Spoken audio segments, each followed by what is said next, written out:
Hello बच्चों, welcome है आप सबका आज की इस वीडियो में। हम आज नया चैप्टर स्टार्ट करने जा रहे हैं जिसका नाम है रियल नंबर्स। क्लास 9th में आपने पढ़ा होगा कि व्हाट आर रियल नंबर्स। देखिए, जितने भी नंबर्स आप अपने आसपास लिखे हुए देखते हैं वो सब रियल नंबर्स होते हैं। जैसे पेज नंबर 23, आपका वेट 48.5 kg, कोई चीज़ आधी है या कोई चीज़ 3/4 है, ठीक है। 0, 65, मतलब जो भी नंबर आप लोग देखते हैं आसपास वो सब रियल नंबर्स होते हैं। तो रियल नंबर जितने भी, जैसे नेचुरल नंबर्स हो गए, होल नंबर्स हो गए, ठीक है, इंटीजर्स हो गए। इंटीजर मतलब जो माइनस में, जैसे आपको देखते हो माइनस का 4 डिग्री सेल्सियस। रेशनल नंबर्स हो गए। ये सारे जो नंबर्स होते हैं वो सब रियल नंबर्स कहलाते हैं, ठीक है। ये सब रियल नंबर्स होते हैं। चलिए आगे देखते हैं क्या लिखा है। Fundamental theorem of arithmetic. Arithmetic का मतलब होता है, मतलब सिंपली जो कैलकुलेशन हम लोग करते हैं ना मैथमेटिक्स में, प्लस माइनस मल्टीप्लाई डिवाइड, उसको हम अरिथमेटिक ही कहते हैं। तो fundamental theorem of arithmetic, arithmetic एक फंडामेंटल थ्योरम है। क्या कहती है, देखिए ध्यान से, कि every composite number, composite numbers क्या होते हैं, जो किन्हीं दो या तीन, मतलब दो से ज्यादा प्राइम नंबर से मिलके बनते होते हैं। जैसे जैसे नंबर्स को हम दो पार्ट में डिवाइड करें तो एक होता है प्राइम नंबर। हम ऐसे तो याद करते हैं, जो किसी टेबल में नहीं आते वो प्राइम नंबर होते हैं, ऐसे तो याद करते हैं आप लोग। वो जो जैसे 2, 3, 5, 7, 11, 13 ऐसे चलते रहते हैं, वो प्राइम नंबर्स होते हैं। और कंपोजिट नंबर्स क्या होते हैं, जो किन्हीं दो या दो से ज्यादा प्राइम नंबर से मिलके बनते हैं, वो कंपोजिट नंबर्स होते हैं। जैसे 4 हो गया, 4 जो है 2 2 से 4 मिलके बना है। 9 हो गया, 3 3 से 9 हो गया, इनसे मिलके बना है। 12 हो गया, 4 3 से 12 हो गया। ये दो या दो से ज्यादा नंबर से मिलके बनता है। ये जो 4, इसमें 4 है, 4 भी 2 2 जा 4 हो जाएगा। तो देखिए सब प्राइम नंबर से निकल के आ गए। तो ये कंपोजिट नंबर्स होते हैं। तो हमारी थ्योरम क्या कहती है, every composite number can be expressed. Express का मतलब क्या, वो फैक्टराइज, मतलब उसको अगर हम फैक्टराइज करें, ये फैक्टराइज करना, ये मैंने फैक्टराइज कराया है, ये सब मैंने फैक्टराइज कराया है। ये फैक्टराइज कराना कहलाता है कि कोई नंबर है वो किन नंबर की मल्टीप्लिकेशन से मिलके बना है, तो वो फैक्टराइज करना कहते हैं उसको। तो every composite number can be expressed as a product of primes, ठीक है। कोई भी कंपोजिट नंबर है वो प्राइम नंबर्स के प्रोडक्ट के रूप में हम उसको दिखा सकते हैं, जैसे हमने दिखा दिया। ये 4 को, 9 को, 12 को, ये सब प्राइम नंबर्स के मल्टीप्लाई करके हमने दिखा दिया। And this factorisation is unique. और ये जो फैक्टराइजेशन है, ये जो हमने फैक्टर्स निकाले हैं, ये यूनिक, यूनिक मतलब सिर्फ यही होंगे, इनके अलावा कोई नहीं होगा। यूनिक का मतलब क्या होता है, जो दुनिया में सिर्फ एक चीज होती है वो यूनिक होती है। तो 4 के जो हमने प्राइम फैक्टर्स करें वो 2 मल्टीप्लाई बाय 2 करें, तो बस यही इसके फैक्टर्स होंगे, इनके अलावा कोई इसका फैक्टर नहीं होगा।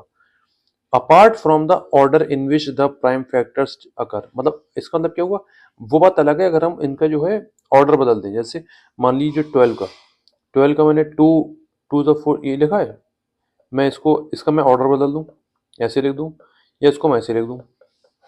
ये लास्ट लाइन का मतलब ये हुआ, apart from the order in which the prime factors occur, मतलब प्राइम फैक्टर्स को आप अच्छा ऑर्डर कैसे भी रखें, लेकिन जो किसी भी कंपोजिट नंबर के जो प्राइम फैक्टर्स होंगे वो यूनिक होंगे। जैसे 12 के प्राइम फैक्टर्स क्या हो गए, कितने क्या हो गए, 2 का स्क्वायर इंटू 3, मतलब 2 का स्क्वायर मतलब 2 बार 2 और 3, ये यूनिक है। इनके अलावा 12 का कोई भी प्राइम फैक्टर्स नहीं होंगे।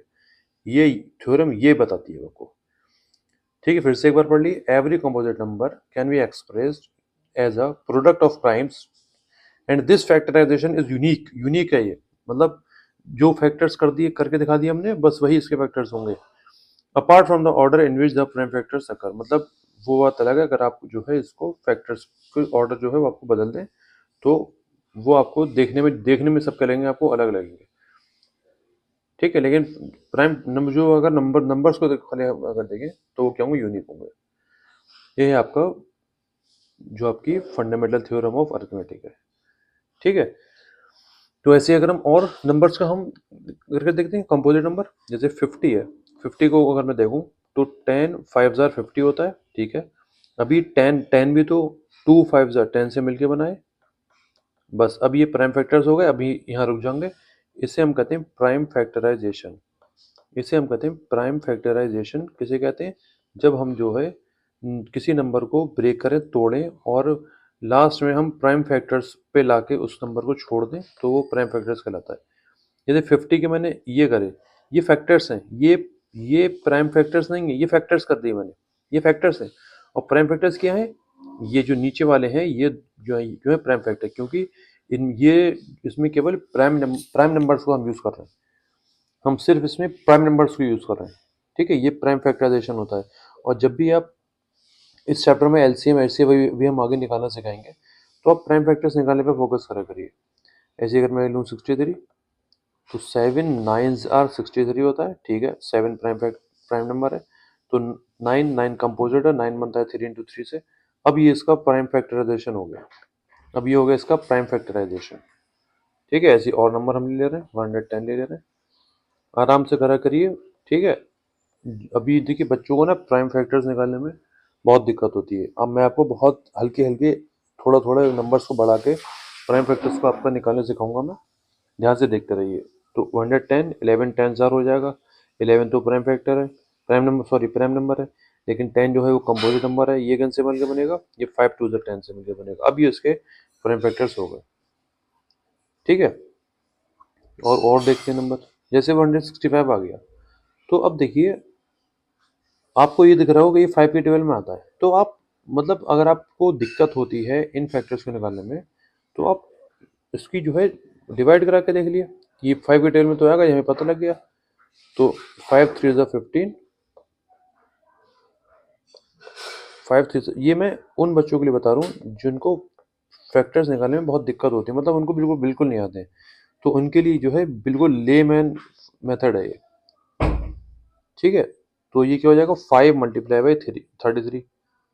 ठीक, अब 5 तो पहला नंबर है, लेकिन 33 आप इसको देख के बता सकते हैं कि 33 11 के टेबल में आता है। 11 3 33। तो अब 165 के ये क्या हो गए? प्राइम फैक्टर्स हो गए। ठीक है, आराम आराम से थोड़े थोड़े नंबर लेके मैं आपको करना सिखा रहा हूँ, आप आराम से देखिए। जैसे कि हमारा 192 हो गया। ठीक है, तो अच्छा ये कैसे नंबर? इवन नंबर है, 2 है ना लास्ट में, इवन, तो मतलब ये 2 की टेबल में तो आएगा आएगा। तो आप इसको 2 से डिवाइड करा के देख लिए। 2 से डिवाइड कर लिए आराम से। 2 9 जार 18, 2 6 जार 12। तो 192 को मैं ले सकता हूँ, ये डिवाइजर होता है और ये क्वोशंट होता है। तो ये डिवाइजर और क्वोशंट का मल्टीप्लाई करा के लिख सकते हैं। ठीक है, अब 96, अब जो है आपको देखिए टेबल्स तो 20 तक तो आनी चाहिए। ठीक है, अगर याद नहीं तो बिल्कुल याद करिए, अगर आपको अपना क्वेश्चन थोड़ा आसान बनाना है और जल्दी करना है तो। वरना फिर 96 अगर आपको नहीं पता 96 किसी टेबल में आता है, तो फिर से आपको अब 96 को की डिवाइड कराना पड़ेगी किसी नंबर से, 2 से या 3 से, किसी से। तो लेकिन आपको अगर टेबल्स आते हैं तो आप बता सकते हैं कि 96 जो है 12 8 जा 96 होते हैं। 12 के टेबल में 96 आता है। ठीक, और करिए, अब ये क्या है? 12 है, अब 12 को तोड़िए, 4 3 जा 12 होता है। ये 8 है, 8 को तोड़िए, 4 2 जा 8 होता है। ये मैं आपको बिल्कुल लेमैन मेथड बता रहा हूँ, लेमैन मेथड, बिल्कुल आसान सा, बच्चों वाला बिल्कुल। ठीक है, यहाँ से पहले सीखिए, पहले ये छोटी छोटी स्टेप सीखिए आप लोग। फिर क्या है? फिर ये जो 4 था इसको हम और तोड़ सकते हैं, ये 2 टू ज़ा 4 हो जाएगा। ये 3, ये 3 का 3। अब ये वाला जो 4 है इसको भी मैं 2 टू ज़ा 4 लिख सकता हूँ, और ये 2। अब देखिए इसको हम कैसे लिखेंगे अच्छे से कि 2 2 कितनी बार है? 1 2 3 4 5 6, 6 टाइम्स है। तो मैं इसको 2 की पावर 6 लिख दूंगा, और ये 3 एक बार है, 3 3 लिख दूंगा। ये 192 के प्राइम फैक्टर्स आ गए। ठीक है, इस चैप्टर में आपको जो प्राइम फैक्टर्स आप करेंगे उनको आपको एक्सपोनेंट पावर की फॉर्म में लिखना है, इसलिए ये चीज़ आप लोग साथ साथ सीखते हुए चलिए। ठीक है, चलिए और देखें। चलिए और कोई नंबर ले लेते हैं, और नंबर ले लेते हैं हम आपका 215 ले लेते हैं। चलिए थोड़ा बढ़ जाए, 215 आपको दिख रहा है कि 215 जो 5 के टेबल में आएगा। तो 5 करा, तो 5 4 द 20, 15, 5 3 ज़र 15। तो इसको हम लिख सकते हैं 5 मल्टीप्लाई बाई 43। अब क्या 43 किसी टेबल में आता है? 43 किसी के टेबल में आता है, तो 43 इज अ प्राइम नंबर। तो बस ये आपका जो है प्राइम फैक्टर्स इसके निकल के आ गए। ठीक है, और चलिए और करते हैं। आज यही सीख लिए आप लोग फैक्टर्स करना लेमैन मेथड से। ठीक है, बिल्कुल आराम आराम से। कोई भी नंबर ले लूँ मैं, 317 अगर मैं ले लूँ, ठीक है। देखिए इसमें यहाँ पर इवन नंबर नहीं, इसका मतलब ये 2 से नहीं होगा। अच्छा, अगर मैं इन सबको प्लस करूँ तो प्लस करके आएगा 11। तो 11 जो है 3 के टेबल में आता नहीं है, तो ये नंबर 3 से डिवाइड भी नहीं होगा। लास्ट का नंबर 17 है, तो ये 4 के टेबल में है, तो ये 4 से भी नहीं होगा। लास्ट में 7 है, तो ये 5 से भी नहीं होगा। अच्छा, क्योंकि ये 3 की टेबल में नहीं आ रहा है, तो ये 6 की टेबल में नहीं आएगा। ठीक है, 7 की टेबल से अगर हम देखें, 7 के टेस्ट देखें, हम डिविजिबिलिटी टेस्ट देखें अगर, तो 7 2 ज़ार 14 होता है। 31 में से 14 माइनस करा 17, तो 17 भी 7 की टेबल में है, तो ये 7 से भी नहीं होगा। ये 8 से भी नहीं होगा, क्योंकि 8 की टेबल में वंस प्लेस में कभी 7 नहीं आता है। ये 3 से नहीं होगा, तो 9 से भी नहीं होगा, ये 10 से भी नहीं होगा। ये 11 से होगा क्या? 3 में 7 प्लस करेंगे तो 10, 10 माइनस 1 9, तो 9 11 की टेबल में, तो 11 से भी नहीं होगा ये। तो अब देखिए अगला नंबर 12। ऐसे ही जो है आप लोग जो है नंबर्स को आगे डिविजिबिलिटी टेस्ट चेक करते रहिए। डिविजिबिलिटी टेस्ट जो है, पता है ना आप लोगों को, जैसे मैंने इतनी चीज़ें देखी, तो इसके जो है मैंने एक एक करके सबके जो है फैक्टर्स देख लिए कि डिविजिबिलिटी टेस्ट करके हमें देख लिया। तो इसमें जो है अगर हम आगे बढ़ते रहेंगे अब, तो हमें जो है इसका कोई भी फैक्टर नहीं मिलेगा, क्योंकि ये है एक प्राइम नंबर। तो इसको बस 317 इंटू 1 मैं इसको लिख सकता हूँ, क्योंकि 317 इज अ प्राइम नंबर। ठीक है, चलिए और कोई नंबर ले लेते हैं। 429 ले लिया। ठीक है, 2 से तो होगा नहीं है, लास्ट में ऑड नंबर है, 2 से होगा नहीं, 3 से हो जाएगा। 4 प्लस 2 6, 6 प्लस 9 15, 15 इसका ऐड करके 15 आ रहा है। इसका मतलब ये नंबर 3 से डिवाइड हो जाएगा। तो उसको मैं 3 से डिवाइड करके देखता हूँ। 3 1 ज़ा 3 12, 3 4 ज़ा 12, ये 9 आ गया। 3 3 ज़ा 9। तो ये इसको लेते हैं 3 इंटू 143। अब 143 को अगर हम देखें, ये किससे होगा? ये 2 से नहीं होगा, ये 3 से भी नहीं होगा, ये 4 से नहीं होगा, 5 से नहीं होगा, 6 से नहीं होगा, 7 से नहीं होगा, 8 से भी नहीं होगा, ये 3 से नहीं होगा, तो 9 से भी नहीं होगा। ठीक है, तो जो है 10 से नहीं, 11 से। देखिए अब देखिए 11 से, देखिए ये हो सकता है। कैसे पता कर मुझे लगा मुझे 11 से होगा? देखिए 11 का डिविजिबिलिटी टेस्ट क्या होता है?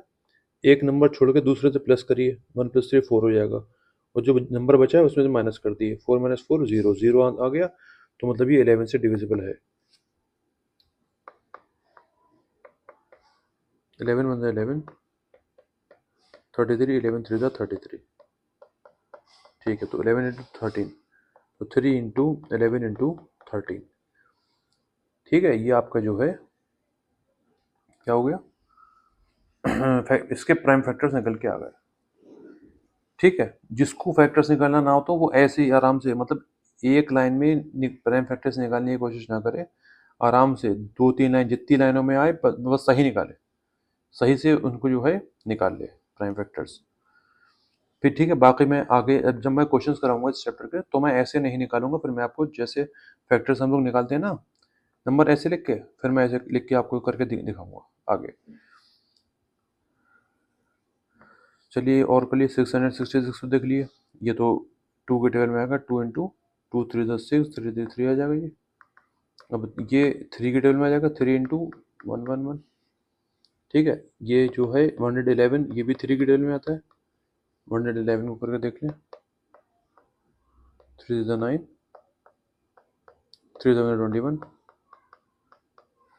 तो 3 इंटू 37। तो इसके प्राइम फैक्टर्स होगा 3 इंटू 3 की पावर 2 इंटू 37। ठीक है, और इनको जब भी प्राइम फैक्टर्स आए तो उनको असेंडिंग ऑर्डर में आप लिखने की कोशिश करा करिए। ठीक है, तो आपके जो क्वेश्चंस आगे हमारे चैप्टर्स में आएंगे तो उनको हम आसानी से सॉल्व कर सकते हैं। ठीक है, इनको असेंडिंग ऑर्डर में लिखेंगे और एक्सपोनेंट पावर की फॉर्म में लिखना है, इसको सीख लिया आप लोग। ठीक है, और थोड़ा नंबर बता दूं, 848 देख लिए, इसके कैसे करेंगे। ये इवन नंबर है तो 2 के टेबल में आएगा। आप कोई बड़ा नंबर मत पकड़ा करिए, छोटे नंबर से पकड़ा करिए। 2 4 द 8, ये 4 आया, 2 2 द 4, 0 8, 2 4 द 8, तो 2 इंटू 424। अब 424 को भी 2 से कर लेंगे आप, तो क्या आ जाएगा, 2 2 द 4, 2 1 द 2, 2 2 द 4। इसको भी फिर आप कर लिए, 2 से कर लिए, 2 1 द 2, 2 6 द 12। इसको भी कर लिए 2 से, 2 5 द 10, 2 3 द 6। 53 आएगा किसी के टेबल में, ये 53 किसी के टेबल में नहीं आता, तो ये आपके प्राइम फैक्टर्स निकल के आ गए। ठीक है, बात समझ आई। ये बिल्कुल लेमैन मेथड है, इसी से आप जिनको फैक्टर्स निकालने नहीं आते वो इन्हीं से फैक्टर्स निकालने की कोशिश करें। ठीक है, चलिए एक क्वेश्चन देख लेते हैं, क्वेश्चन क्या लिखा है। कंसिडर द नंबर 4 की पावर n। ठीक है, नंबर है 4 की पावर n, कोई दिक्कत नहीं है, जनरलाइज फॉर्म में लिखा है इन्होंने। Where n is a natural number, n जो है, ये जो पावर n है वो नेचुरल नंबर है। नेचुरल नंबर की वो मतलब वो उसकी वैल्यू 0 से ना होगे, 1 2 3 इस तरह से हो सकती है, कोई भी वैल्यू हो सकती है। Check whether there is any value of n for which 4 की power n ends with the digit 0। तो पहले देखिए क्वेश्चन ये क्या कह रहे हैं, इसको समझिए। ये कह रहे हैं क्या n की कोई ऐसी वैल्यू है कि जो जो मैं वैल्यू पुट करूँ 4 की पावर n में, तो वंस प्लेस पे जो डिजिट है वो 0 निकल के आए। तो पहले तो मैं आपको सिंपल सा करके दिखाता हूँ, फिर मैं आपको बाद में बताऊंगा इस क्वेश्चन को करेंगे कैसे। तो n की वैल्यू अगर मैं 1 पुट करूँ तो 4 की, और वंस प्लेस पे क्या है, 4 आया। 4 की पावर 2 करूँ, 16 आ गया, वंस प्लेस पे 6 आ गया। 4 की पावर 3 करूँ तो आ जाएगा 64, वंस प्लेस पे 4 आ गया। 4 की पावर 4 करूँ तो और क्या आ जाएगा, 256 आ जाएगा, वंस प्लेस पे ये आ जाएगा 6। ऐसे अगर हम करते रहेंगे तो हम देखेंगे कि सब जगह वंस प्लेस पे 4 या 6 4 6 4 6 आता रहेगा। ठीक है, ये पैटर्न होता है। जितनी भी किसी भी नंबर की अगर आप पावर करेंगे निकालेंगे तो वंस प्लेस पे जो नंबर आते हैं उनका एक पैटर्न निकल के आता है हमेशा। आप किसी भी नंबर की पावर से करके देख लिए, ठीक है, कुछ डिजिट्स के बाद वो पैटर्न फिर से रिपीट होना शुरू हो जाता है। ऐसे आप 3 की पावर n के लिए पैटर्न ढूंढिएगा, 5 की पावर n के लिए, 7 की पावर n के, सबके लिए एक पैटर्न बनेगा, वो ढूंढ के देखिएगा आप। ठीक है, वंस प्लेस पे कोई नंबर आएगा, फिर कोई आएगा, फिर वापस वही नंबर रिपीट होना शुरू हो जाता है, ऐसा होता है। अब इस क्वेश्चन को करेंगे कैसे, ये देखिए कैसे करेंगे। हमें ये बताना है कि क्या प्रूफ करना है कि जो है, क्या ये पूछ रहे हैं क्या कोई n की वैल्यू ऐसी है जिसमें 4 की पावर n जो है जब हो तो एंड में जो है डिजिट 0 आए। तो ठीक है, तो 4 की पावर n जो है उसके अगर हम प्राइम फैक्टर्स करें तो 2 2 ज़ा 4 हो जाएगा अंदर, बाहर पावर n, तो अंदर जो है 2 की पावर 2 और n। तो अब देखिए कोई भी नंबर, कोई भी डिजिट है, कोई भी नंबर है, उसके अगर वंस प्लेस पे 0 आता होगा तो वो उसका 10 से डिवाइड होना बहुत ज़रूरी है बात। कोई भी नंबर है, कोई भी नंबर दुनिया का उठा लिए, उसके वंस प्लेस पे अगर 0 है तो वो उसको 10 से डिवाइड होना ही होना है। और 10 से डिवाइड होने का मतलब क्या हुआ, 10 को अगर मैं तोड़ूं तो मतलब 10 को मैं लिख सकता हूँ 2 इंटू 5, तो मतलब उस नंबर को 2 से और 5 से, दोनों से डिवाइड होना ज़रूरी है। ठीक है, और 2 से और 5 होने से डिवाइड होने का मतलब क्या हुआ कि जब इसके प्राइम फैक्टर्स करूँ तो इसमें 2 और 5 का होना बहुत ज़रूरी है। Is that clear. देखिए न्यू डिनोमिनेटर में अगर 2 और 5 है, ठीक है, और जो न्यूमिनेटर में जो भी हमने फैक्टर्स करे उसमें अगर 2 और 5 होगा जब भी तो ये कटेंगे, जैसे एक कट जाएगा, मतलब एक पावर एक कटेगा, ये 5 हो जाएगा, ये 2 हो जाएगा, जब भी तो कटेगा। अगर किसी न्यूमिनेटर में, ठीक है, ये है, और डिनोमिनेटर में जो है ये है, तो 2 से 2 कट जाएगा, लेकिन 5 तो नहीं कटेगा ना, क्यों 5 से कटने के लिए कैंसिल होने के न्यूमरेटर में 5 का होना बहुत ज़रूरी है ना। इसका मतलब ये जो नंबर होगा ये 5 से डिवाइड नहीं होगा, और 10 से डिवाइड होने के लिए 2 और 5 दोनों से डिवाइड होना बहुत ज़रूरी है। अब क्योंकि इस नंबर में 2 तो फैक्टर आ रहा है लेकिन 5 फैक्टर नहीं है, इसका मतलब ये जो नंबर है ये 10 से डिविजिबल नहीं होगा, और इसके वंस प्लेस पर कभी भी 0 नहीं आएगा। अब देखिए इसको लिखेंगे कैसे, इसको लिखेंगे कैसे ये देखिए आप। पहले मैंने आपको बेसिक समझा दिया कि जो है इसका मतलब क्या हुआ। लिखेंगे for a number to be divisible by 10 it must have 2 and 5 as its prime factors। ठीक है, बट दिस नंबर, ये जो नंबर है 4 की पावर n, दिस नंबर 4 की power n only has 2 as its prime factor, so 4 की power n is not divisible by 10, hence 4 की power n can never have 0 at its ones place. ठीक है, क्योंकि 4 की पावर n 10 से divide नहीं हो सकता, इसीलिए 4 की पावर n में कभी भी वंस प्लेस पे 0 नहीं आएगा। बात समझ आ गई? ठीक है, चलिए अब जो है नेक्स्ट वीडियो में और आपको कुछ क्वेश्चन सिखा देंगे, ट्रिक सिखा देंगे। जब तक के लिए थैंक यू।